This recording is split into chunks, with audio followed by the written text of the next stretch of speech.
Muy buenos días, queridos hermanos, y aquí estamos, como cada domingo, algo especial en que en este encuentro va a ser virtual, pero seguramente que usted se ha preparado o ya ha ido a votar y de veras, hágalo en oración, siga este régimen de protocolo de tal manera que usted pueda ser parte de cada argentino que tiene más que una obligación, este deber de ir a votar. Así que oramos por eso. Y les quiero compartir algo.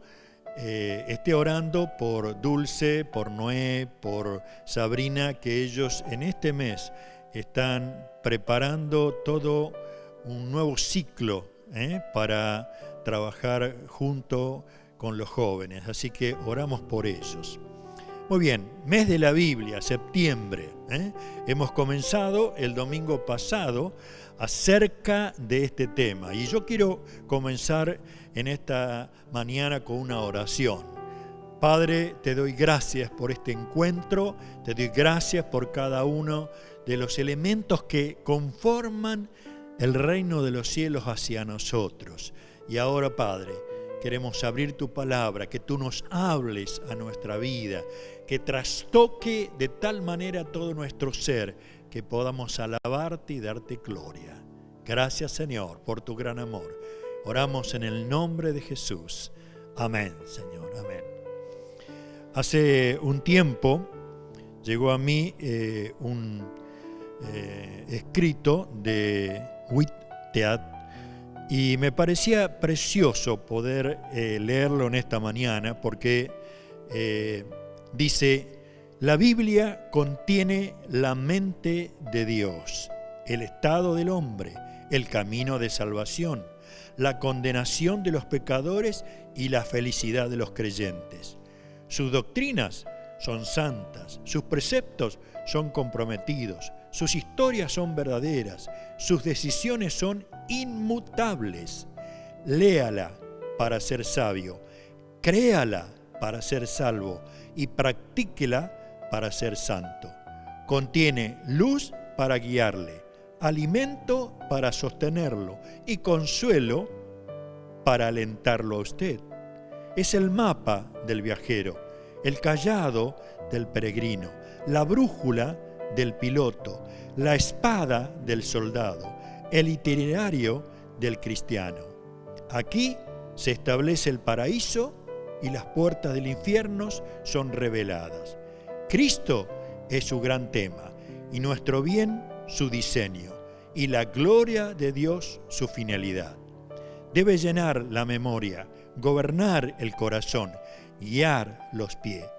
Léala lentamente, frecuentemente y en oración. Es una mina de riqueza, un paraíso de gloria, un río de placer. Es dada a usted en vida, será abierta en el juicio y recordada para siempre. Ella encierra la responsabilidad más alta, recompensará la labor más grande y condenará a todos aquellos que menosprecian su contenido sagrado. Y de eso se trata la palabra de Dios. Y queremos de veras darnos cuenta de esta revelación de parte de Dios para conducirnos como verdaderos hijos de Dios. Ahora, les leo un salmo. Quiero comenzar a leer el Salmo 19, el versículo 7. Dice: la ley de Jehová es perfecta, que convierte el alma. El testimonio de Jehová es fiel, que hace sabio al sencillo. Los mandamientos de Jehová son rectos, que alegran el corazón. El precepto de Jehová es puro, que alumbra los ojos. El temor de Jehová es limpio, que permanece para siempre. Los juicios de Jehová son verdad, todos justos. Deseables son más que el oro, y más que mucho oro afinado, y dulce más que miel, que la que destila del panal. Y quisiera enfocarme especialmente en este pasaje.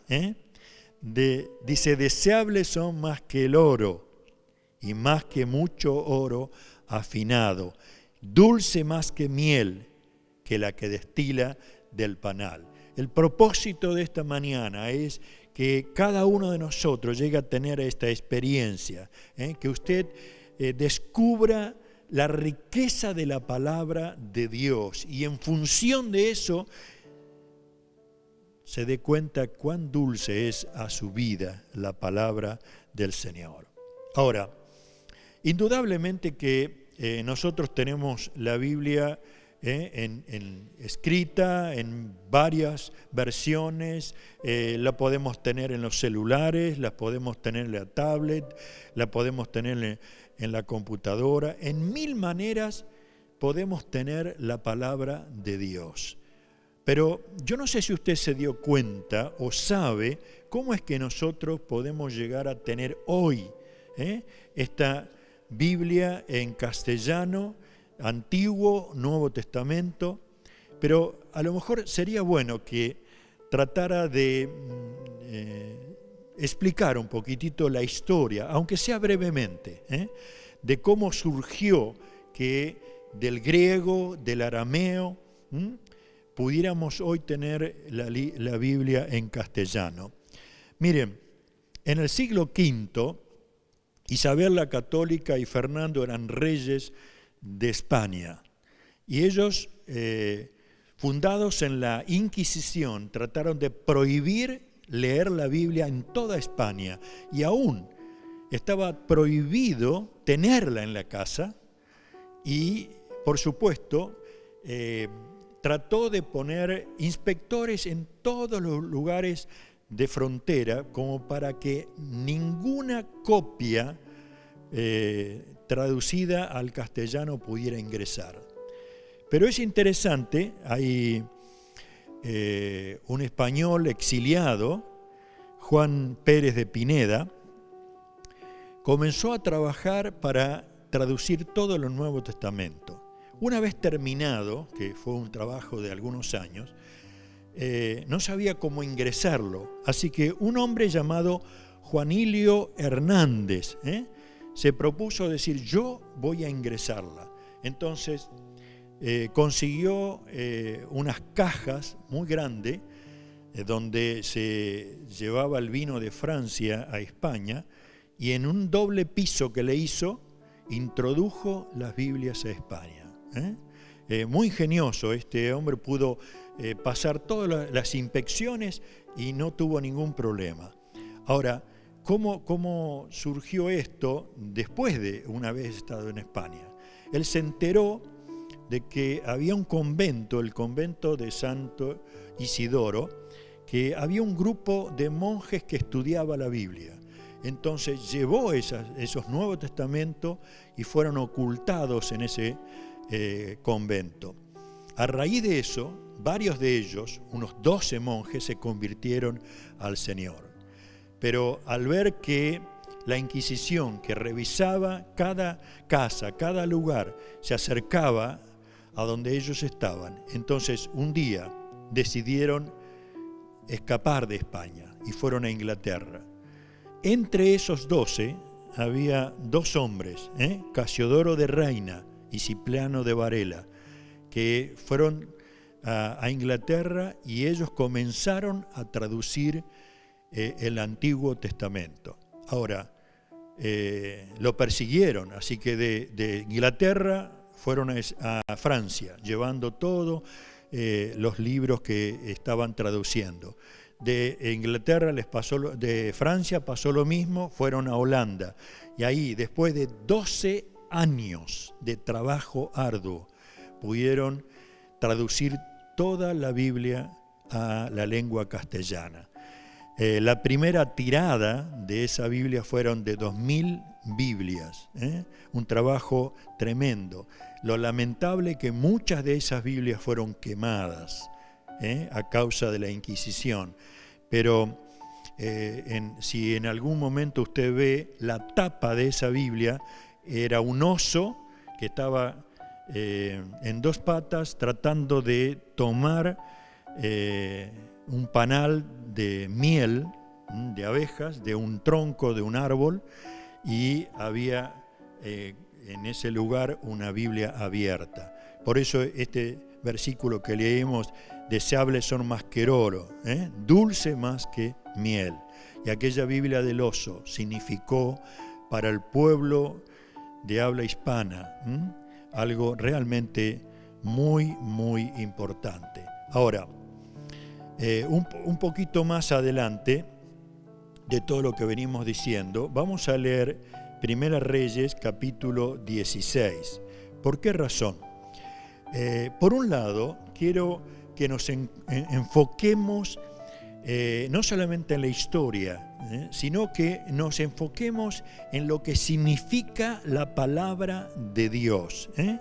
Por un lado, dice el capítulo 16 de Primera Reyes, versículo 29, dice: comenzó a reinar Acab, hijo de Omri, sobre Israel el año 38 de Asa, rey de Judá. Y reinó Acab, hijo de Omri, sobre Israel en Samaria 22 años. Y Acab, hijo de Omri, hizo lo malo ante los ojos de Jehová, más que todos los que reinaron antes de él, porque le fue ligera cosa andar en los pecados de Jeroboam, hijo de Nabat, y tomó por mujer a Jezabel, hija de Et-Baal, rey de los Sidonios, y fue y sirvió a Baal y lo adoró. E hizo altar a Baal en el templo de Baal que edificó en Samaria. Hizo también Acab una imagen de acera, haciendo así Acab más que todos los reyes de Israel que reinaron ante él, para provocar la ira de Jehová, Dios de Israel. O sea, aquí es muy fuerte lo que dice la palabra de Dios. Un rey que busca de esposa a una persona que no era aún del pueblo de Israel y que sirve a otros dioses y que altera el orden establecido por Dios para esa época que tenían que reinar sobre Israel. Entonces, frente a esto, aparece en el capítulo 17, versículo 1, dice: entonces Elías Tisbita, que era de los moradores de Galat, dijo a Acab: vive Jehová, Dios de Israel, en cuya presencia estoy, que no habrá lluvia ni rocío en estos años, sino por mi palabra. Y vino a él palabra de Jehová diciendo: apártate de aquí y vuélvete al oriente y escóndete en el arroyo de Querí que está frente al Jordán. Aquí tenemos dos cosas. Por un lado, el profeta recibe una palabra para confrontar al rey. Y esa confrontación lleva en sí una palabra de Dios que trae disciplina, un castigo a el pueblo por estar adorando a otros dioses. Pero una vez que entrega la palabra, deja que el mismo rey tome decisiones. Pero por otro lado, viene una palabra de parte de Dios a Elías, dice: apártate de aquí y vuélvete al oriente, escóndete en el arroyo de Querí que está frente al Jordán. O sea, le está diciendo: salí de ese lugar, salí de ese lugar, yo voy a estar contigo. Que lo que me admira es que Elías obedece. ¿Por qué? Porque él sabía quién era Dios.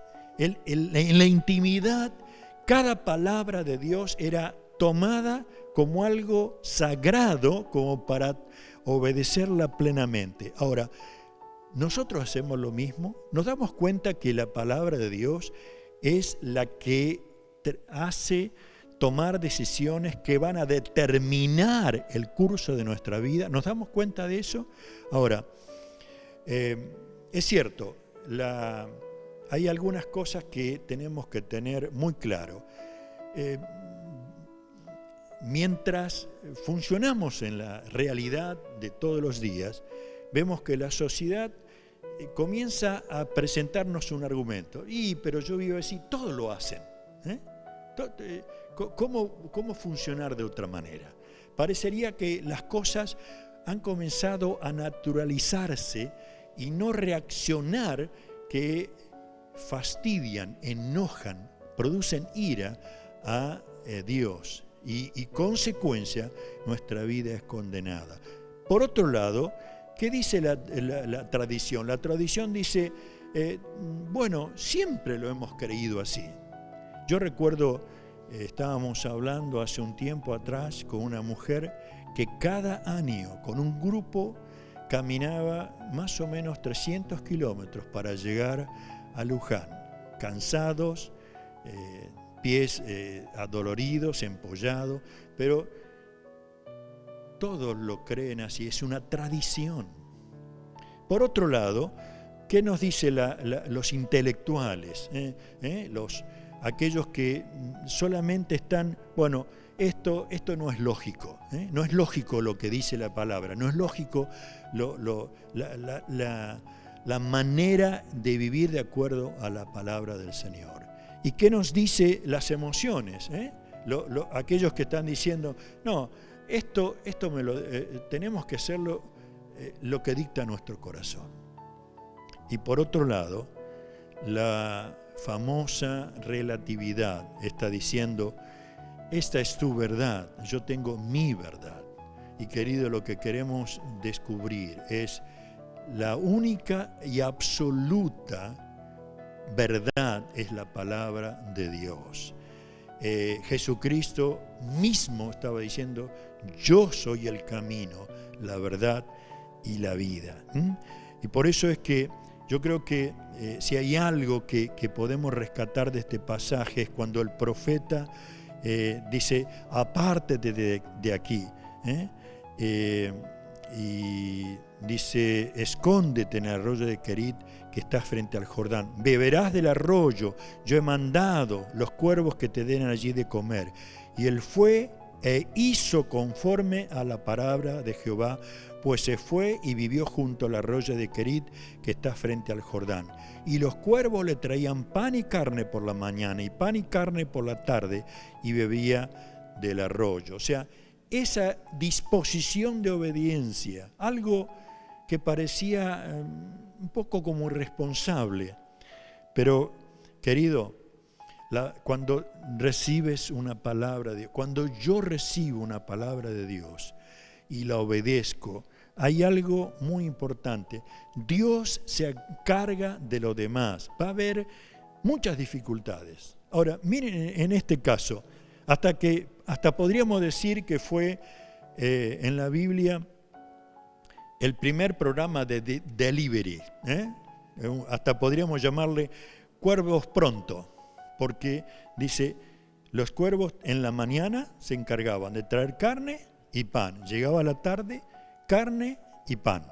Y él podía tener agua del arroyo. Yo no sé si usted está viviendo esa experiencia de obediencia por fe a la palabra de Dios y dejar que Dios se encargue profundamente de los demás, llevando toda nuestra ansiedad sobre Él, porque Él tiene cuidado de nosotros. Ahora, es cierto, en cuanto a muchas cosas que nos suceden. Vamos a leer Mateo capítulo 13. Qué hermosa mañana donde podemos leer la palabra de Dios y descubrir esas verdades que hacen a crecer en el Señor. Mateo 13, versículo 18, ahí el mismo Señor está mencionando, dice, oíd pues vosotros la parábola del sembrador. Cuando alguno oye la palabra del reino y no la entiende, viene el malo y arrebata lo que fue sembrado en su corazón. Este es el que fue sembrado junto al camino. Y el que fue sembrado en pedregales, este es el que oye la palabra y al momento la recibe con gozo, pero no tiene raíz en sí, sino que es de corta duración, pues al venir la aflicción o la persecución por causa de la palabra, luego tropieza. El que fue sembrado entre espinos, este es el que oye la palabra, pero el afán de este siglo y el engaño de la riqueza ahogan la palabra y se hace infructuosa. Mas el que fue sembrado en buena tierra, este es el que oye y entiende la palabra y da fruto y produce 100, a 60 y a 30 por uno.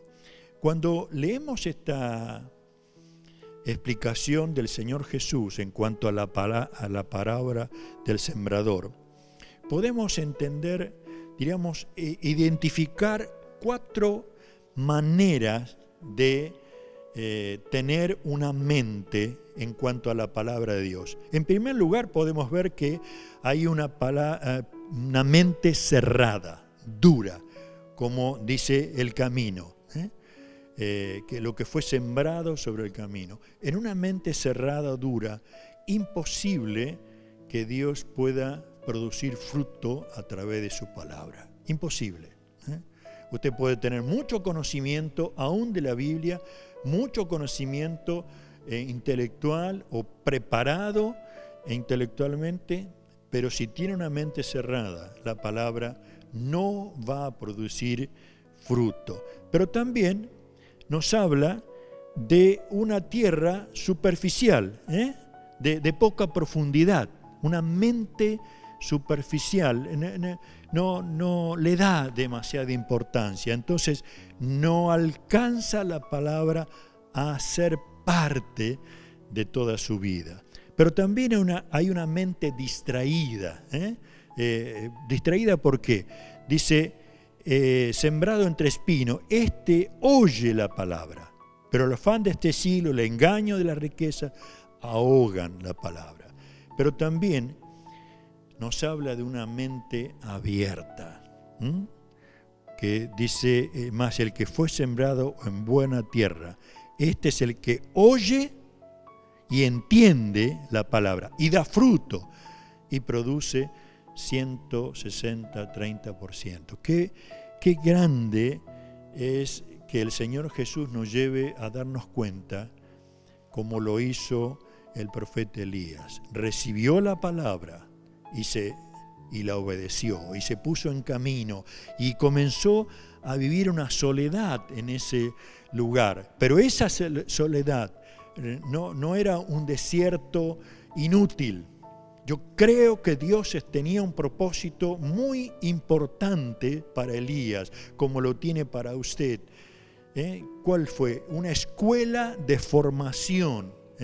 Si usted sigue adelante con la vida de Elías, va a descubrir que luego él tuvo que enfrentar a 450 sacerdotes de Baal, que él tuvo que elegir a quien le seguiría después en el ministerio profético, que fue Eliseo, ir a dar palabra a reyes y sacerdotes.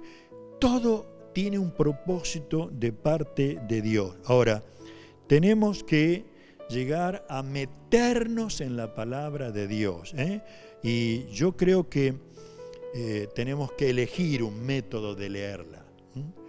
Si usted lee 3 capítulos por día, que le puede llevar a lo sumo 10 minutos, lee 5 capítulos los domingos, tiene la posibilidad de leerla en un año, toda completa.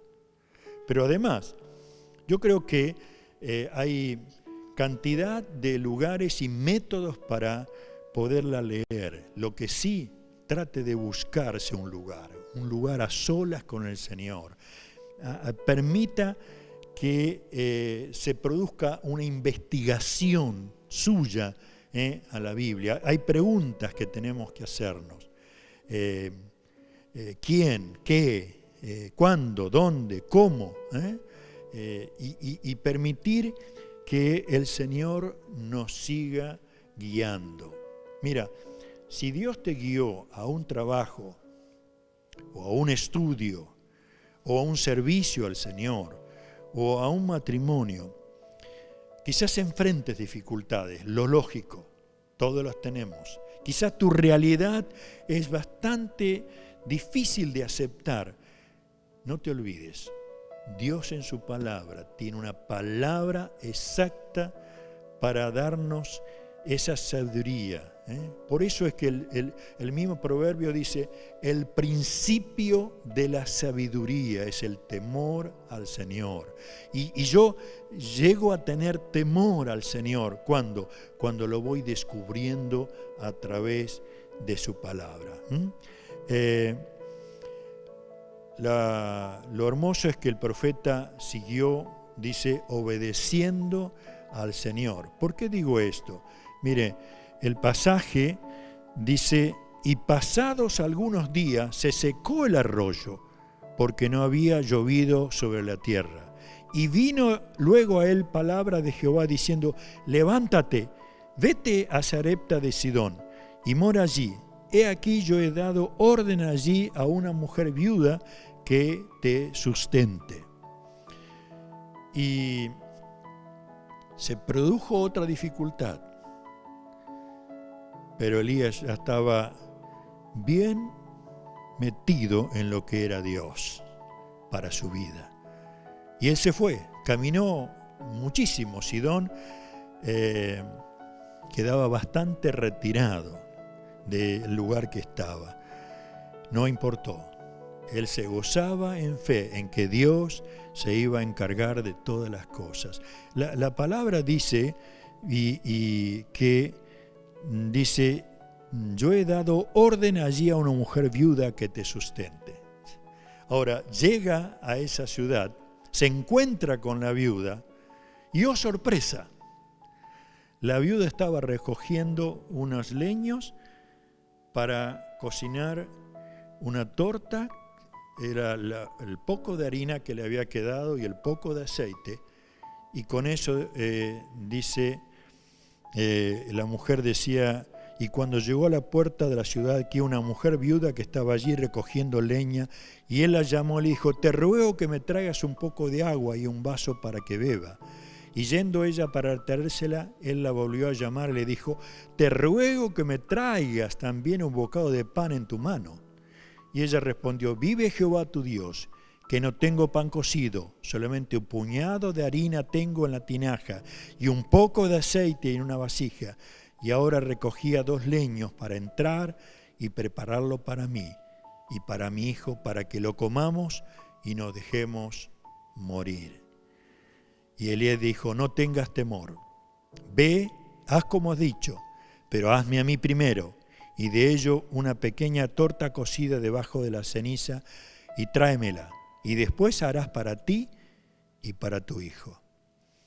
Ahora, miren ustedes, no solamente él tuvo que aprender a obedecer al Señor a pesar de las situaciones reales que vivía, que eran muy difíciles, sino que produjo fe en esta mujer que se iba a suicidar junto con su hijo.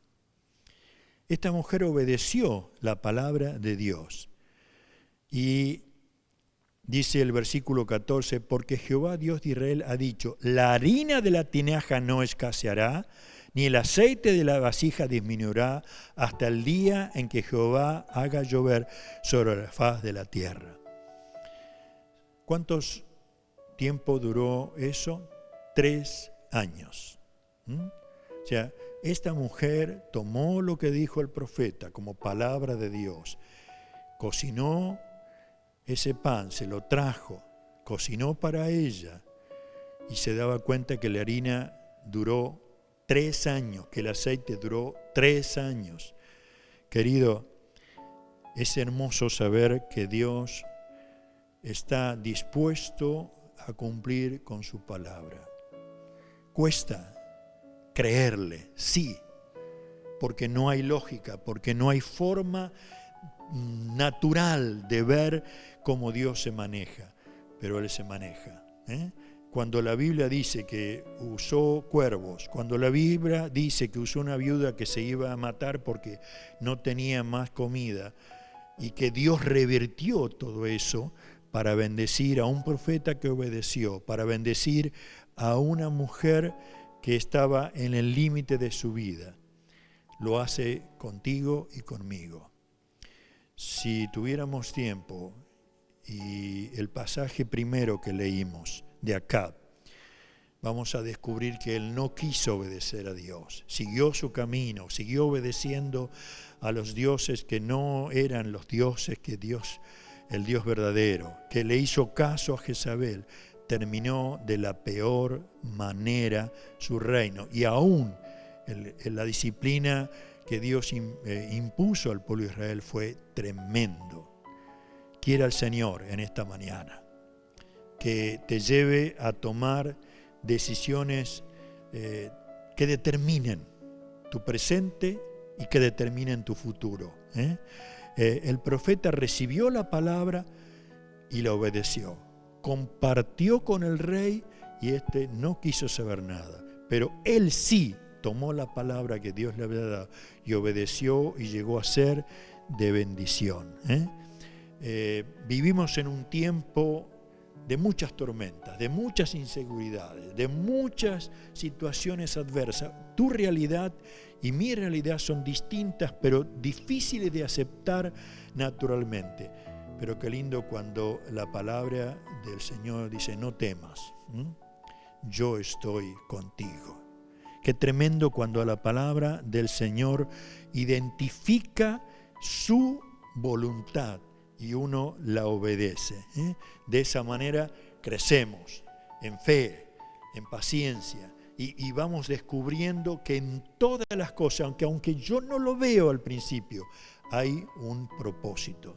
Es posible que haya un tiempo de desierto, tan solo esperando que algo suceda.